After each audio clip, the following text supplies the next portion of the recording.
Hi, my name's Theresa Fuller, and I'm here to talk to you about Baba Malay. Now, the language of Baba Malay is actually on the verge of extinction. It's currently critically endangered. There is probably less than 2,000 speakers worldwide as I speak. And to be honest, the majority of these speakers are probably in their 80s. So as you can see, the language is in danger of going extinct. Now, what I decided to do is to basically play a game. When Baba Malay was on the verge of extinction a while ago, what some people did was they actually created some books such as these ones here. The only trouble is that a lot of the material that's actually produced was for adults. And myself being a school teacher, I decided that there needs to be materials for children because what do you do when a language is being taught? You always teach the young. And so I decided that I was going to teach. Now, one of the things I thought to myself, what do I do? How do I teach a language? How do I bring something to people that has never been done before? And so what I did was this. As a mother, I remember carrying my baby and walking around the house and pointing out things. Oh, this is a television. This is a and so what I realized I was doing was that I was actually teaching nouns. And so I thought to myself, right, there is a game that we play in my family. I went to the shops. I went to the shops and I bought an apple. Okay. So this game is all about teaching those of us who are perhaps 7 years old or new to Baba Malay how to actually learn a language. Now, this is an actual picture that you can see here of a provision shop that was near my house when I was growing up. Now, in Australia, oh, bit of background. I'm originally from Singapore, but I came to Australia to do my education, met my husband, and stayed and got married. So in Australia, this would be the corner shop or what you would call the deli. Okay, in Singapore, they would call it the provision shop. And as you can see, this particular shop would have a lot of things. You could buy, rice, you could buy food, you could buy a dictionary. I'm serious, okay? So just imagine, for example, okay, that you're going to the shops. You don't need to go to all the different shops. You just go to one shop and you'll buy something. So the language that I'm teaching you today is called the Baba Malay, which is the language of the Peranakans. So, of course, as most people say to me, what on earth is a Peranakan? Okay, here's the story, and it's going to be a doozy. All right. So, the Peranakan language of the story of Baba Malay. Once upon a time, don't you love stories? Okay. Once upon a time, okay, there was a land far, far away when treasure actually grew on trees. Real story. Okay. Now you might be thinking, treasure grows on trees. Yeah, it's true. It happened. People would have to risk their lives, terrible danger, etc., just to get to that land. All right. The whole world was trying to get there. They had to risk headhunters. Anybody from the audience want to say to me, oh, where do you think these headhunters could possibly come from? Any idea? Any hands up or in the chat? No, okay, not a problem. These were the Dayaks, the Sea Dayaks of Borneo. Today, they are known as the Iban. Now, one thing I like about these Iban, they had very strong women. An Iban woman would say, what is the point of marriage if I have to do all the work? I thought, yes, this was hundreds of years ago. I thought, good on them. Now, besides headhunters, all right, there were cannibals. Yep. Treasure's not that easy to get. Okay, so any ideas where these cannibals were from? No idea? Okay, they were the Batas from Sumatra. So Stanford Raffles, the founder of Singapore, actually wrote about these cannibals, all right? One thing interesting is that they didn't have an old age problem, okay? What they did when someone got to the age where they were not able to work anymore is they got this old person, male, female, to go to the nearest tree and climb and hang on to the branches. They would hang on as long as they could. And once they couldn't hang on, then they dropped. They got eaten. So that's how they settled their old age problem. Okay, now you might say to me, okay, Theresa, well, what's this treasure? Let's find out. Here's a little clue. I had a little nut tree and nothing would it bear, but a silver nutmeg and a golden pear. Now, at this stage, my audience always says to me, we know what it is. It's spices. Exactly right. The whole world was trying to get to the spices, the spice islands, okay, which was basically the Moluccas, but spices grew throughout Southeast Asia. Now, the people that we're going to concentrate on, okay, were the people from China, in particular, South China. There was a reason why they came from South China. Okay. And the place that they were trying to get to, as I said, my apologies, ChatGPT, was Southeast Asia. Okay. Today, Nusantara is known as the future capital of Indonesia. But in the past, Nusantara was basically maritime Southeast Asia. Okay, so language is powerful. When I discovered that the language of my ancestors was on the verge of extinction, I decided to create a series of books, all in good. But the trouble is, you need, besides textbooks, we need textbooks, and the textbooks were very small, okay? You also need a reader. And so I created the first Baba Malay Reader in, I don't know whether anyone has ever created one before. So the game that we play in my family is this, okay? I went to the shops, or I went to the market, and I bought, and you go on. And so as you go on, you play it in a group, and people then come and they join in, and then they, so the first one will say, I bought an apple and a banana. Sorry, I bought an apple. Second person will go, I bought an apple and a banana. And of course, here are the rules, okay? I went to the shops, I bought an apple. See, repetition. That's how children learn. We can all learn that way. I went to the shops, I bought an apple and a banana. Great. Okay. Let's try. First Baba Malay word, coba. Let us try. Okay. I'm hoping some of you are going to be, adventurous enough to try, but it's okay if you don't. The kids are normally going, oh, but miss, this is so hard. Well, yeah, it is. But hey, hang on. You haven't got 26 letters. You've actually got 22. And the very, very last letter, Z or Z, depending on how you pronounce it, is zigoma, which means to con, and it's a verb. So you've actually got 21 letters, okay? So it's easier for you. Okay.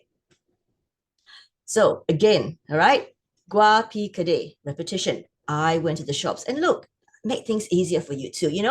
You got Gua, okay, which means I, and it's repeated twice. Hey, that's easy, right? Okay. Now, Gua is actually from Hokkien, all right?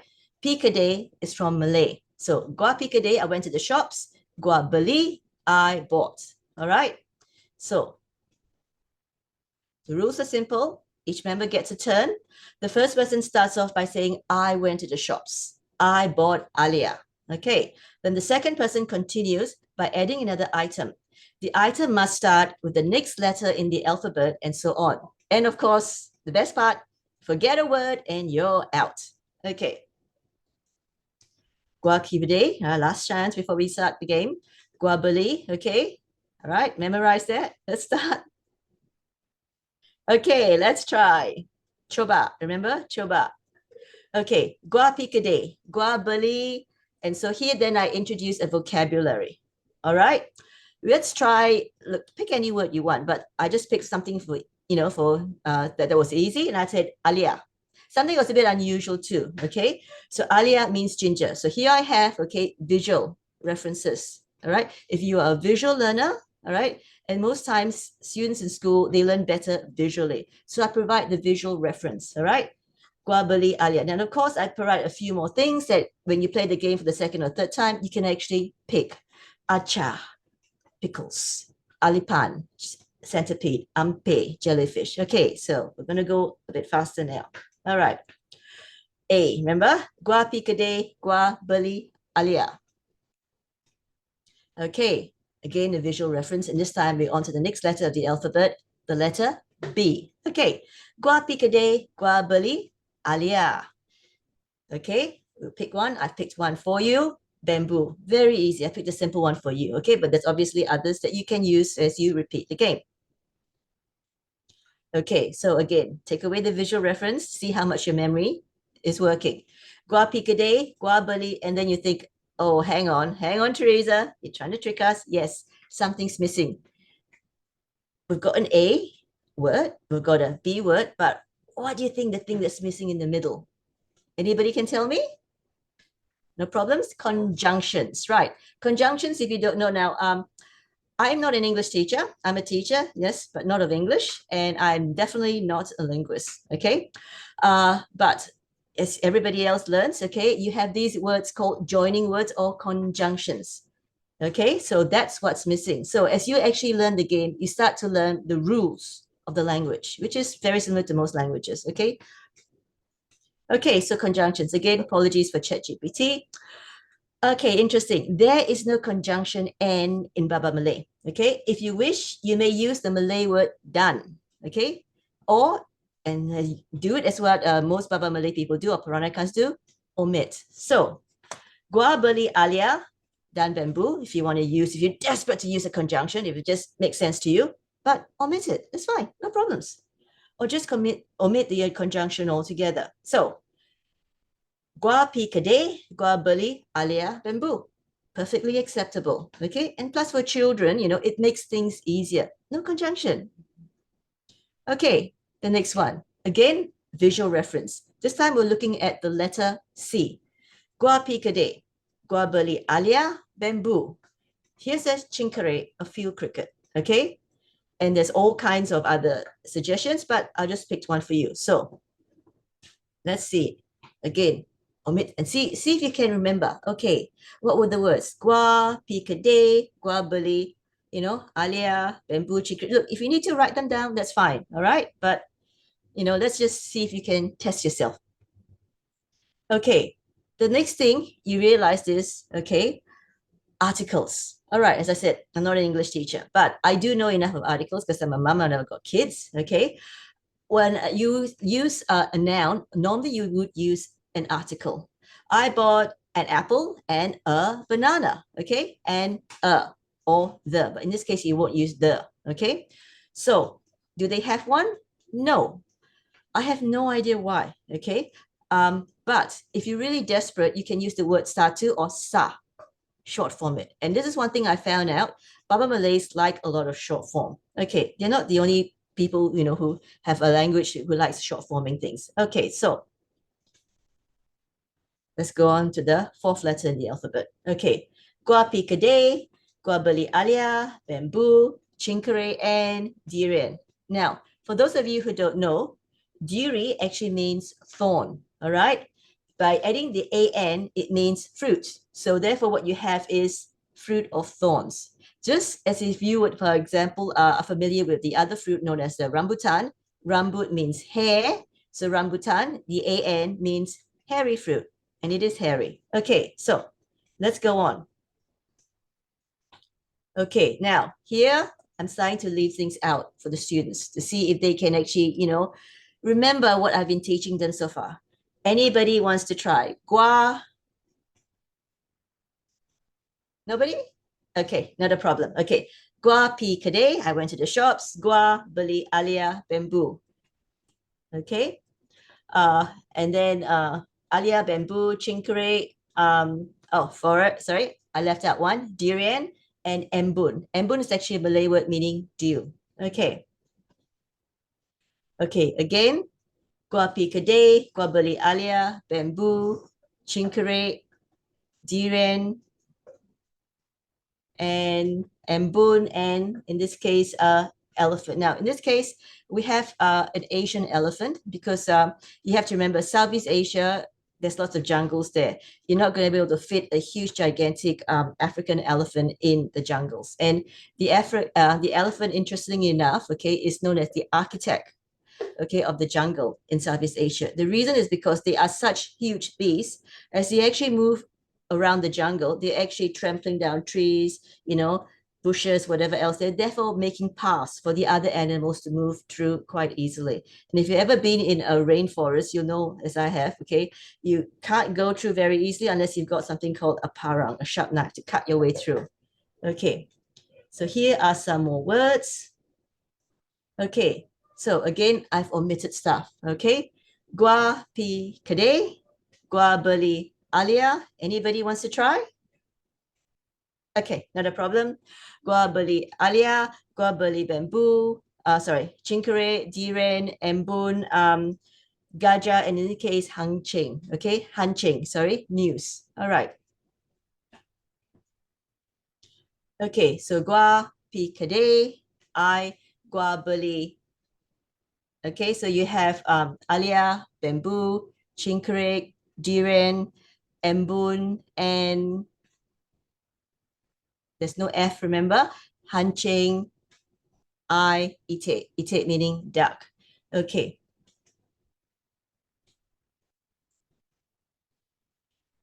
So, okay, so here again, I have removed some of the words so to jog people's memory. Okay, Gua Pi Keday, Gua Beli, and then you repeat all the words, alia, etc. All right. So here you have jagung. Now, normally in Malaysia, I don't know why you have actually jagung, okay, which is maize rather than corn, which is rather strong flavored, I guess, version of corn. All right. Jagung, beer, jantung, heart, etc. Jari. Okay, now, so far I've relied on images from ChatGPT, but we actually went to Singapore a couple of months ago, and my husband actually took the picture of the mouse deer. Okay, the mouse deer is it's a chef rotain, all right. And surprisingly, you find mouse deer throughout many parts of the world. Most people don't even know about mouse deer. Okay, they are the trickster figure of Southeast Asia. You know how you have a Loki, you have Anansi, Brer Rabbit, etc. This is the Southeast Asian trickster character. All right. Okay. Lang Lang. Okay. Or you can short form it as well. Lang meaning eagle. Interesting enough, the god Singalong Burong, who is the chief god of the Sea Dialects. Remember I mentioned them earlier, the headhunters. Okay. He's often pictured as a Brahmini kite, this eagle over here. All right. So they've actually used two words, singer lang, singer meaning tiger or lion, and lang meaning eagle, to actually give the name of that god. All right. Okay. Anybody wants to try? Nobody. Yes, yes, yes. Okay, sorry, who's that? Teddy. Okay, go for it. Gua Pi Keday, gua beli mangga. So very good. Okay, but you need to add all the extra words as well. Okay, so you gotta start. Gua Pi Keday, gua beli alia, Gua beli bamboo. alia, bamboo. I didn't take a note, so I. That's right. Field cricket. Chingkare, chingkare. Chingre. Durian. Durian. Okay, durian, I'll help you out. Yeah. Embun. Now remember, there's no Embun. letter F. Yeah. Okay, and so you go on Gajah, the elephant, and then Hang Cheng News, Itik Dak, Jagung, the mouse deer, etc. Okay, but thank you very much. Now, normally, if this was a real, no, not it's not a real classroom. If I was physically here, I normally give my kids. Oh, now you can see the little mouse. But so imagine I'm giving you one. I wish I could just throw you one across the classroom, but I can't. Sorry. Yeah. Thank you so much. Yeah. Okay, thank you so much for trying. Okay, so if anybody recognizes this word, the Malay word for gold is mas. So this is me. For some reason, I have no idea why. Okay, the Baba Malays, the Peranakans, have decided to pronounce the word slightly different to us. It's called a variant. And what normally happens is that the men speak one form of Baba Malay and the women speak another. And this is one of the reasons why Baba Malay today is on the verge of extinction, because when the Chinese came down, do you mind if I sort of go on a tangent a bit and explain what's happening? Is it okay? Yeah. Okay, great. Okay, so a long time ago, the men mainly came down from South China. Okay, now I mentioned earlier, it was mainly South China. Why? The reason is because the northern Chinese didn't know anything about the sea. They weren't good sailors. They didn't know how to build boats. So when the great admiral, and he's not Chinese, by the way, Admiral Cheng Ho, he was from Uzbekistan. Okay, he sailed around the world. He had to find some Chinese who knew how to build boats and to sail. And he found that the southern Chinese knew what to do. Again, there's another reason why. Okay, so he sailed out. Now, the southern kingdoms, okay, were some of the most rebellious, in particular, the Hokkien or the Fujian kingdoms. You know how the British talk, and no, insult men or anything, they talk about the 100 Years' War, right? Well, this particular kingdom, Fujian, okay, rebelled as much as they could for over 1,000 years against the Chinese emperor. Okay, so they really didn't want the Chinese emperor. All right, so they rebelled for a long, long time. Now, these people came down, and unfortunately, okay, China's policy changed throughout the ages. Okay, sometimes they would, yes, you can go and trade. Sometimes they would say, no, you can't go and trade, for example. Okay, and so these men often sort of like, because they were so far away from the capital, they could sort of like, slip under the borders and just go and actually come down to Southeast Asia.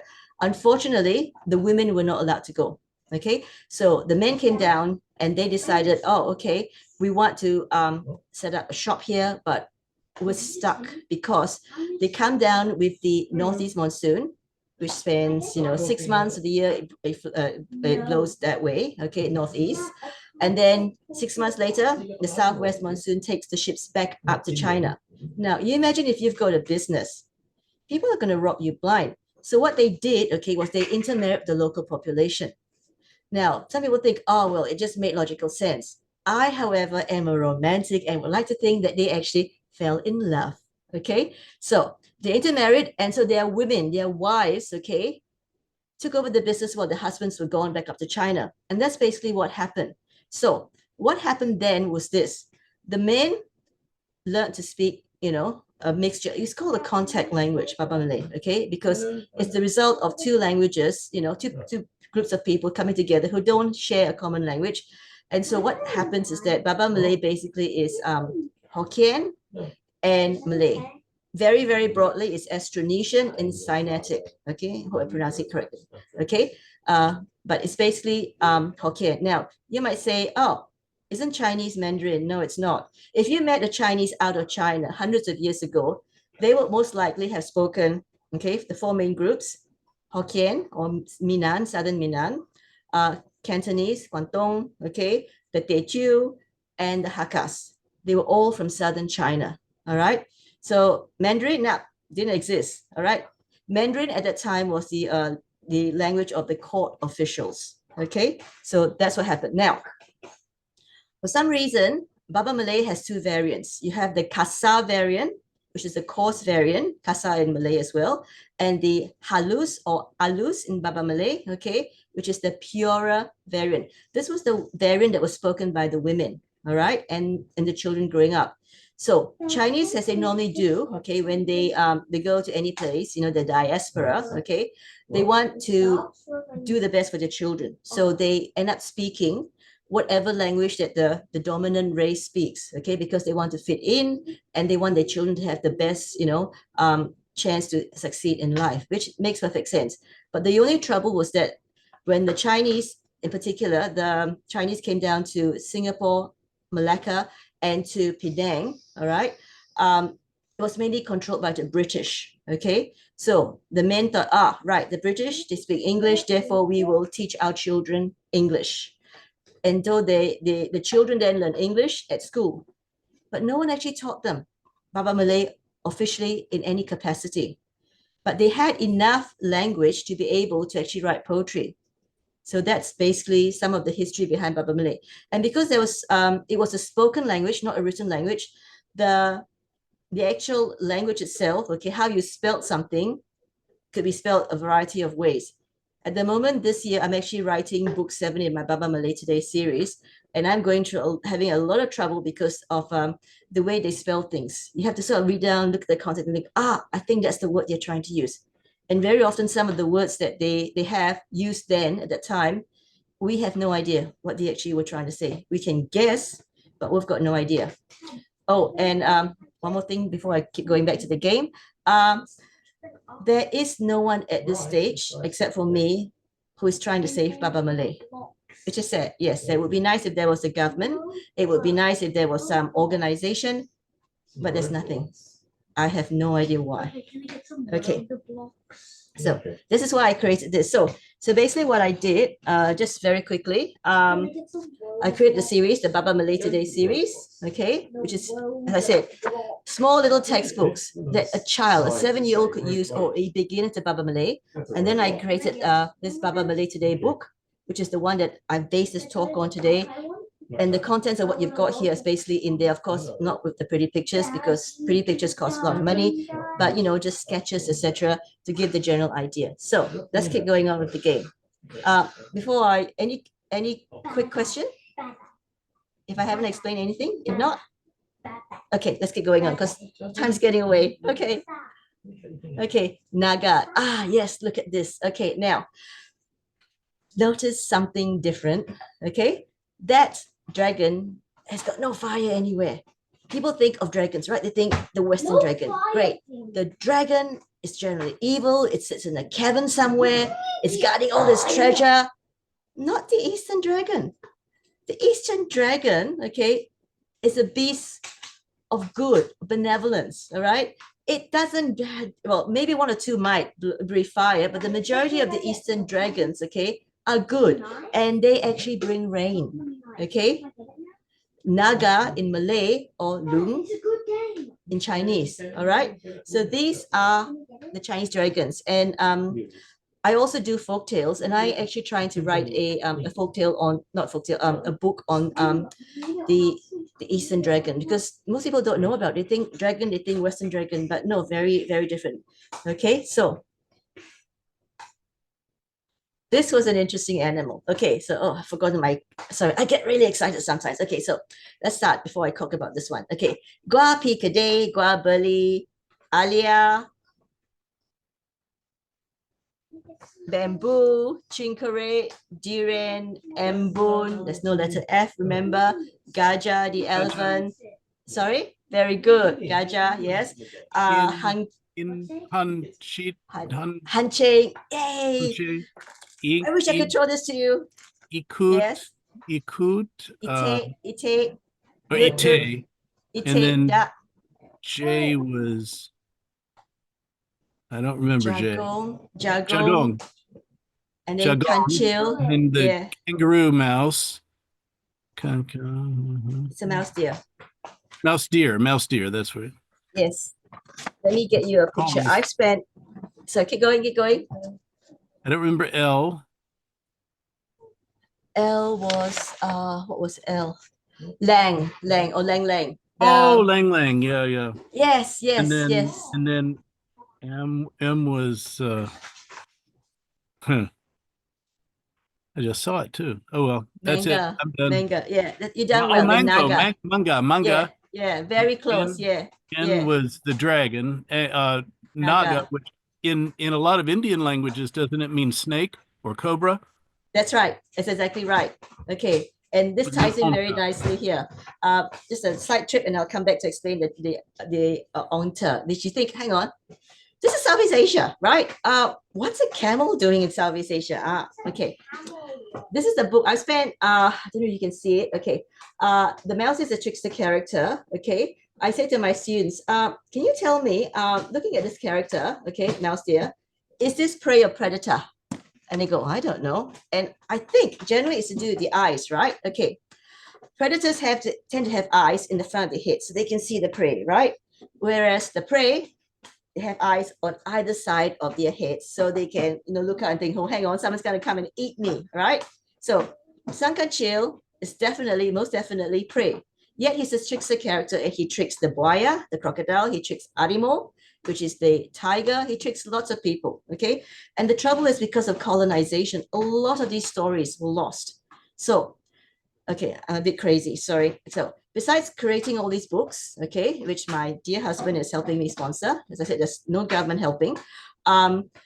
I asked my children, I said, do you want to learn Baba Malay? And my kids go, no, Mom, we're Australian, we don't want to learn this thing. So I thought to myself, what can I do? What can I do? So I thought to myself, okay, I have no experience and I have no money, but I thought what I'm going to do is I'm going to, create a game because the young are gamers. And what can you interest them in, right? Things like Tolkien, right? He wrote Lord of the Rings, and people learn Elvish today because they love the stories. And Klingon, there's a Klingon course in this, people like Star Trek, they love Star Trek, the Trekkies, okay? So I thought to myself, okay, that's what I'm going to do. So I spent 2 years collecting the stories and 1 year creating the books, okay?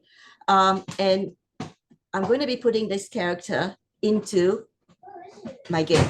So that's why I've done it. All right, now, okay, round the tangent, back to the camel. What on earth is a camel doing in Southeast Asia?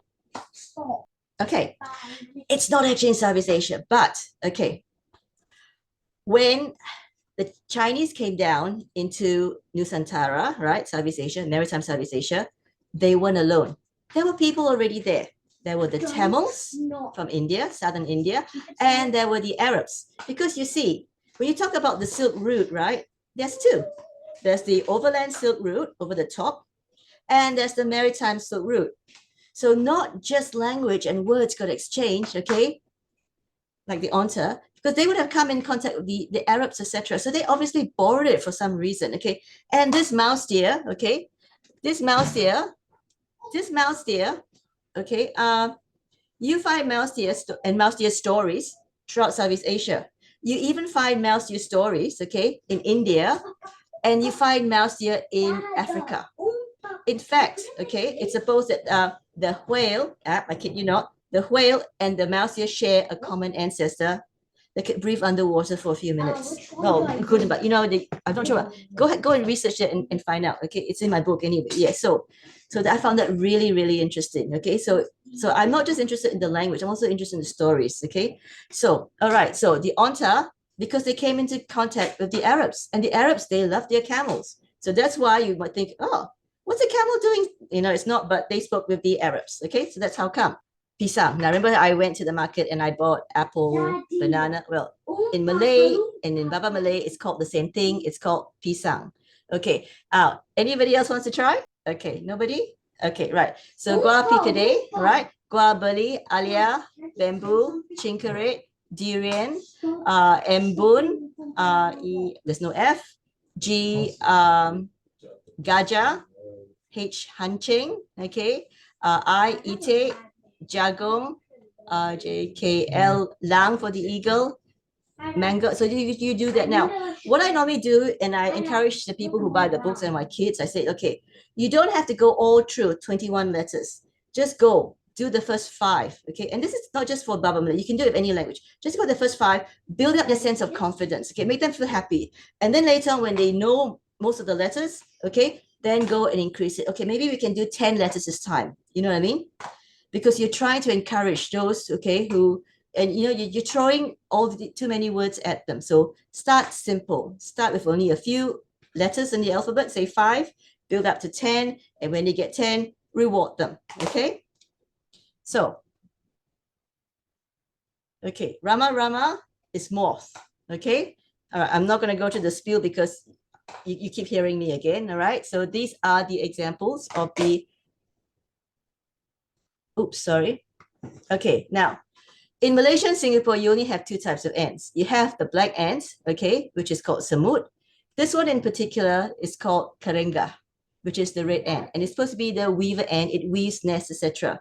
And so as I was actually going through and looking at the stories, okay, I found out that this ant, there's actually a story where this ant actually tried to trick another animal, and it actually built this nest, okay? And the animal that it was actually trying to trick was the elephant. Yeah, so it was quite interesting. Yeah. So this is karenga, the red ants. Okay, tambor. Now, tambor is drum. Drums are very important. Okay, drums herald. Okay, herald the approach of somebody important. Okay, Malaysia, that area there, Malaysia, Singapore, etc. There are no volcanoes. Okay, so often there will weather is disturbances. There was thunder and lightning, etc. You know, and you look up and you think, oh my goodness, you know, the sky's clear. What's going on? Do you remember that little story, Chicken Little? And he looks up and he thinks the sky is falling. There's a very similar story in Southeast Asia. It just goes to show how common stories are. Okay, and so you know, they think thunder, okay, is the sound of the gods. Okay, because they don't have volcanoes there. So sound to the Malaysians, okay, hundreds of years ago, okay, was important because it was the sound of the gods. All right, and tambor, if they had musical instruments, okay, it wasn't how nicely they played, it was how loudly they played, which sounds kind of contrary today, but that's the way it worked. Okay, it was how loudly they played. All right, if you played really loudly, you must be a good player. Not so much if you played nicely, just loud. Okay. Okay, again, if you know in Malay, ular is snake. But for some reason, okay, ular is snake in Baba Malay. Almost at the end. Okay, wasi is money. All right, it's also wantan, wayang, etc. And yoko, as I said, there is a letter Z, okay, but it's zigoma. I'll just write it here if you want. Oh, some more time. And it means to con, which is a verb. Okay, so basically, you can't really say, you know, I bought a to con. It doesn't work. So basically, you've got 21 letters. So that's what I do. So here, if anybody obviously would like, they can try again. I don't know how much time we have, or maybe we can just break and ask questions. Okay, so what you do is you start again. Okay, so you start playing the game again, and you start teaching the children or the person learning Baba Malay about the nouns. Oh, and if anyone doesn't know, nouns are naming words. I guess all you guys are probably more expert than I am because, as I said, I'm not a linguist, and I'm sure there's many linguists in this audience. Okay, so this is my late grandmother, and she's the reason why I am doing this, because when I hear Baba Malay spoken, I see her. Okay, so that's what I'm doing. So Malay, Baba Malay Kamsia, which is actually straight from the Hokkien. Okay, it means thank you. Okay, so I will stop sharing here. And any questions? I really wish I could just throw this into the audience, but I can't. Okay. I have a question. So this is super interesting, and I'm wondering, with like how few resources there are, since it seems like you're making most of them, how are you finding, like, where do you get all of the information in order with the new vocabulary and things like that?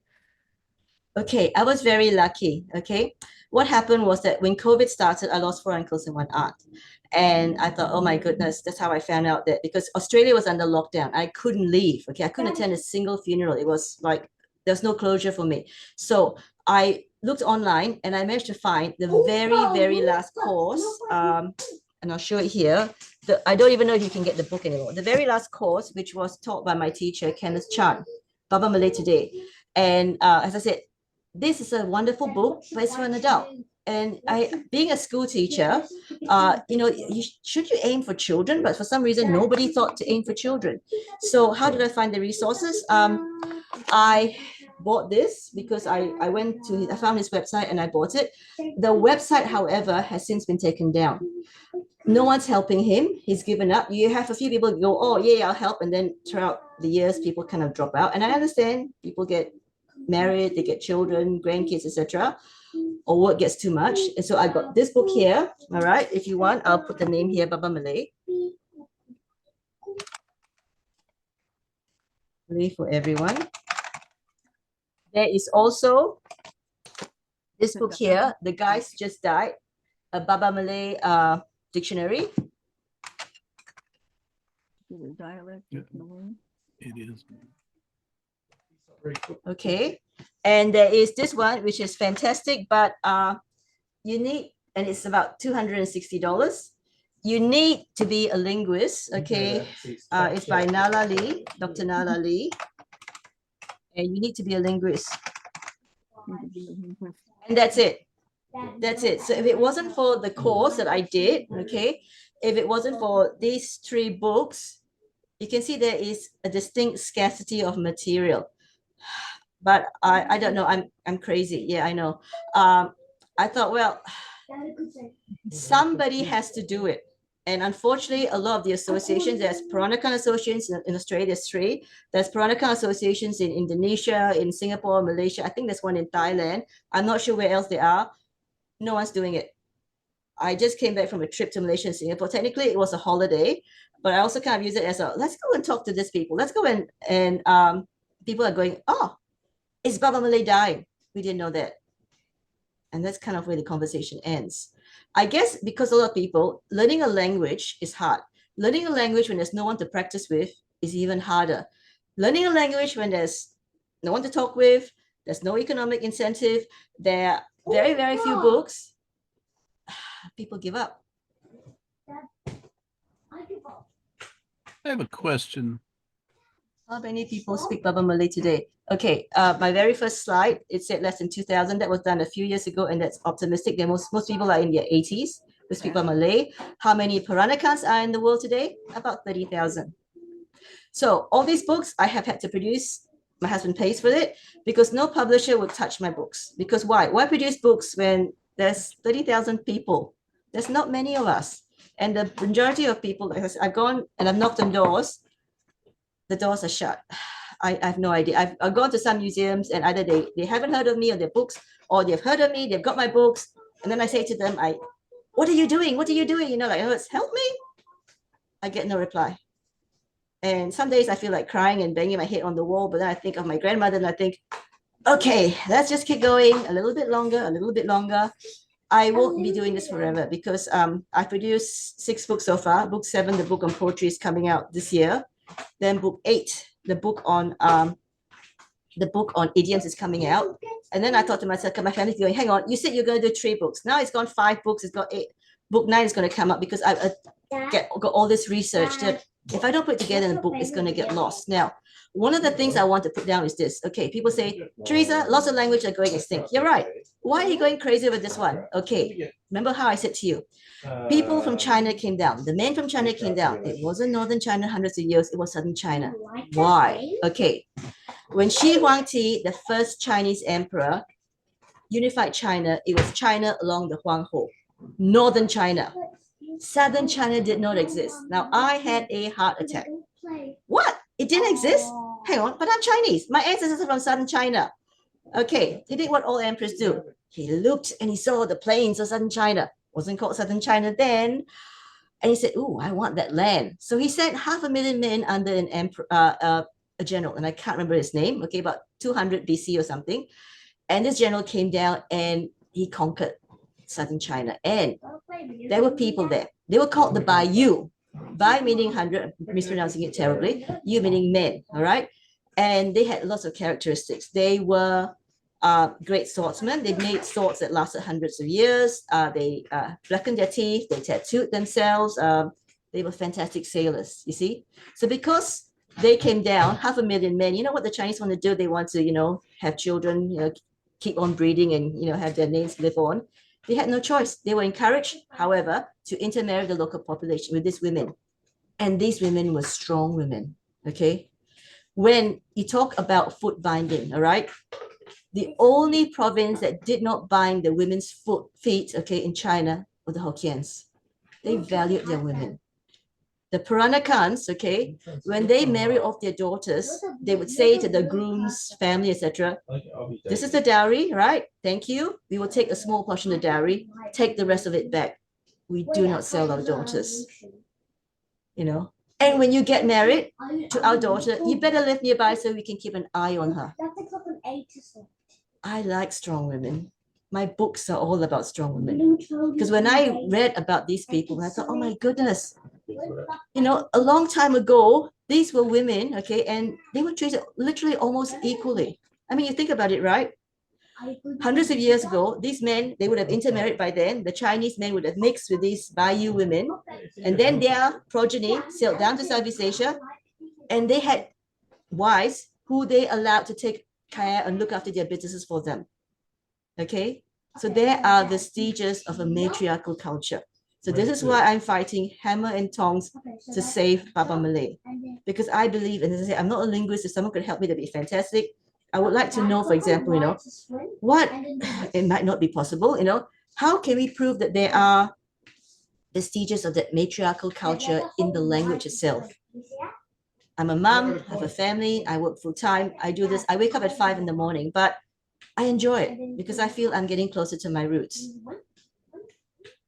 Okay, how is my work reaching children to keep the language alive? It's not. My kids don't want to learn Baba Malay. As I said, I'm knocking on doors. I'm knocking on doors. I don't think the Peranakans, this is a sarang kebaya. Last year, the sarang kebaya was made one of the UNESCO heritage items. They love their clothing, they love their food, they love their furniture, they love their jewelry. I wish they would love Baba Malay as well. I don't know why. That's why when I was invited to come to this conference, I said, this is going to be fantastic because I'm actually going to go to an audience and speak to people who are actually interested. Because I go there and people say to me, oh, we want to get to the dinner. Can you stop for 10 minutes? And so I think to myself, but there's so much beauty in the language. Why aren't you interested? This is your language. This is your heritage. So yeah, any volunteers who want to help me? Links in Melbourne who speak Baba Malay. If you want to contact me, I'll put my email address there if anybody wants to contact me. But Theresa if@yahoo.com. Oh, sorry, .com.au, sorry. .com.au, sorry. Okay. Yeah. I don't know. I've spoken to people, not saying any names because I don't want to whatever else, but I'm waiting for people to get back to me. And I've been waiting and waiting, in some cases for years, even though I've repeatedly knocked on the doors. So yeah, you're looking at the only person in the whole wide world right now. It's not good, it's not bad, it's a lot of pressure. Yeah, if you're from other countries like us, do you think? Yes, that's why I'm here. Thank you. That's what I'm looking for because I'm desperate. I'm telling myself, okay, if the Peranakans are, would the polyglot help? Help keep it alive? I have no idea because I am desperate. I'm thinking I'm going to have to pivot, but I don't know what else to do. If someone can help, that would be great. Yeah, because like, but it's a lot of work. As I said, I work full time. There are online groups. They are online. If you go to Facebook, you'll find an online group. They're all adults. Nobody is doing anything to help the children. And someone should do something, but I don't have the time just to write these books, right? Okay. This is the first book that I've got. It's called the New Peranakan Tale series. Okay, it took me a while to do. I'm currently in working with an illustrator to do the first ever Baba Malay picture book for children. It hasn't been done before. Okay, illustrators cost money. All right. I'm doing this until I basically run out of money, and I've spent tens of thousands already doing this, and like I don't know how long I can keep doing this on. If you're in Australia, you could probably go down to the local bookshop. They are on places like Amazon. Okay, let me explain how these books work. Say this hypothetically, right? I was selling these books at one stage for US $7. Okay, let me explain how it works. US $7. Okay, Amazon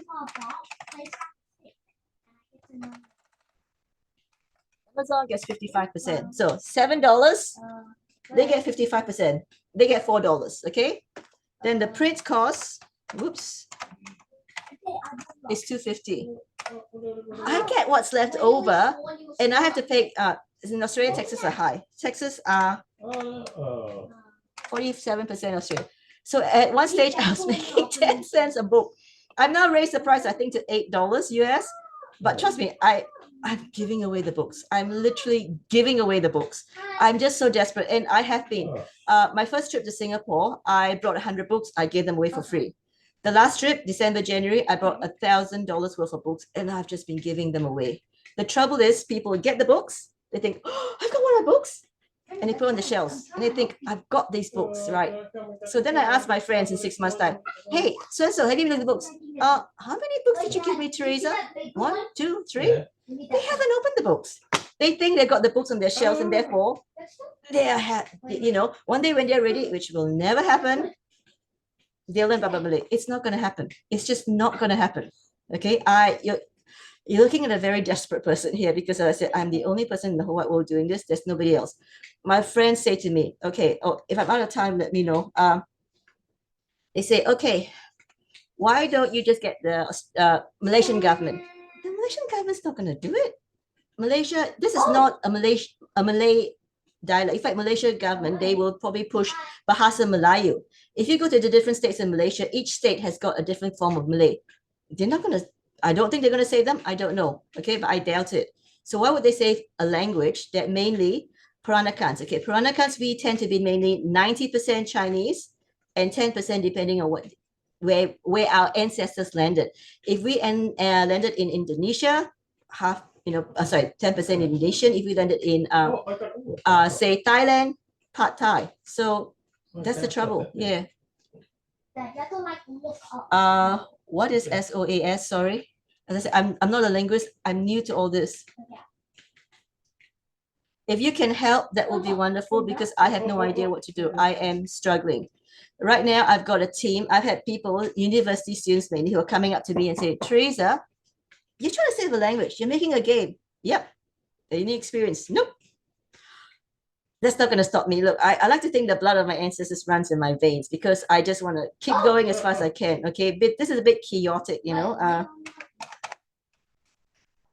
Hey, you got somewhere, okay? Yeah, like I feel like I'm Don Quixote de la Mancha. Like I'm just doing something crazy because if I don't do it, nobody's doing it. You have no idea how many times I've reached out to universities, how many times someone would say, can you speak to that professor? And I send email after email after email. The trouble is, okay, everyone's saying, Theresa, you need to do this. Theresa, you need to do this. What I need is a PA. I need someone to help me because there's no one. And I can't write, I can't talk, and I can't create books. I feel my gift right now is in creating books because I'm a self-published writer. I'm also a writer. And that's very unusual. You got people that can create textbooks, but I can create textbooks and fiction. And you need fiction. Fiction like Lord of the Rings, okay? You need fiction like, okay, here's some examples. When my son was born, my first son, I looked around for stories of, culture, folk tales, etc. Nothing. I wrote one. So I'm a writer. So I'm unusual in that sense. The Sea Dialects. Yeah. These are strong women. I mean, imagine saying that hundreds of years ago. If I have to do all the work, why get married? And that is so true. I see that woman chooses a husband. You tell me. Talk about egalitarian lifestyle. You know what I mean? Yeah. Institute de Langue. I say I'm not a linguist. I can't pronounce it. Ilara. Will they help? Because a lot of people, like I've gone to organizations, I've talked to some of them, and some of them say, oh, you know what you can do is we can help you. And I say, yes, great. So they come to me and say, right, you now need to write a curriculum. And I'm like, hang on, I thought you were helping me. If I'm writing a curriculum, how are you help? But I'm doing it because I'm a school teacher. I can create curriculum, and because I'm a writer, I can create fiction. And because I'm a self-published writer, I can get books out cheaper than most people. I hope I haven't missed anything. Like that. Yeah, look, if you got my email, if you can contact me, I'll put it down one more time.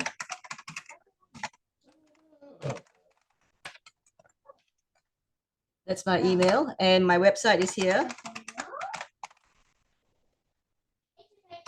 And also Facebook. So you go on the website, you'll find the Facebook link, and you can contact me there as well. Yeah, if someone can help, because I'm tired.